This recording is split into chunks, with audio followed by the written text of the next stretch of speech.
అలసందల కూర ఎలా చేయాలంటే ఫస్ట్ ఒక కుక్కర్ పెట్టుకొని అందులో 2 స్పూన్లు నూనె వేసుకొని ఆ నూనె కాగిన తక్షణం ఆవాలు కొద్దిగా ఆవాలు చిట్టుపట్లాడుతానే ఎర్రగడ్డలు వేసుకోవాలి.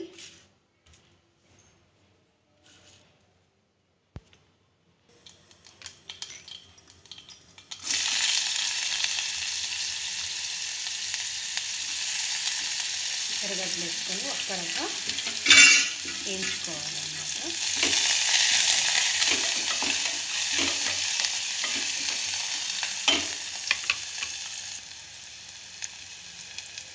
ఇప్పుడు కరివేపాకు,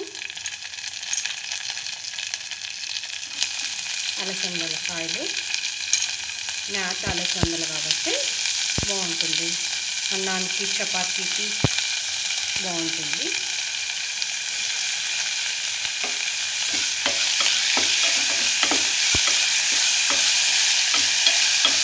2 నిమిషాలు మగ్గనివ్వాలి. అలాగే ఇందులోకి ఒక టమాటా వేసుకున్నాను. పెద్ద టమాటా కాబట్టి 1 వేసుకున్నా, చిన్నవైతే 2 వేసుకోండి. ఇందులోకి ఇప్పుడు మిరప్పొడి, మీ కారానికి తగినంత మిరప్పొడి వేసుకోండి. నేను 1 స్పూన్ వేసుకుంటున్నాను, ఎందుకంటే పచ్చిమిరపకాయలు ఏమి కారం వేసుకోలేరు కాబట్టి మిరప్పొడి ఎక్కువ వేసుకుంటున్నాను. ధనియాల పొడి 1 స్పూను, గరం మసాలా 1 స్పూను,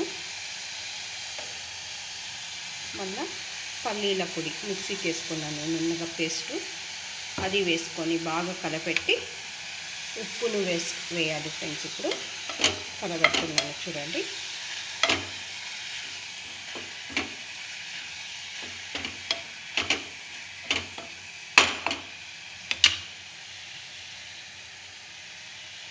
ఉప్పు మీకు రుచికి సరిపడా ఉప్పు సాన వేసి కాస్తంత నేను బెల్లం వేసుకుంటున్నాను ఫ్రెండ్స్.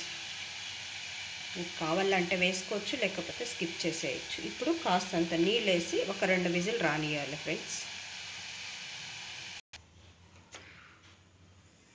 2 విజిల్ వచ్చేంత వరకు చేసుకోవాలి. చూడండి ఫ్రెండ్స్, 2 విజిల్ వచ్చాక సరిపోయింది. మన ఉప్పు కారం చూసి ఇప్పుడు ఏదైనా కావాలంటే అడ్జస్ట్ చేసుకోవచ్చు అన్నమాట. చూసి మనం ఒక బౌల్లో సర్వ్ చేసుకుంటే రెడీ మన కర్రీ, మన అలసందల కూర రెడీ. ఇప్పుడు ఒక బౌల్లోకి సర్వ్ చేసుకుంటాం. Okay, bye. మీకు నచ్చితే లైక్ చేయండి, షేర్ చేయండి ఫ్రెండ్స్.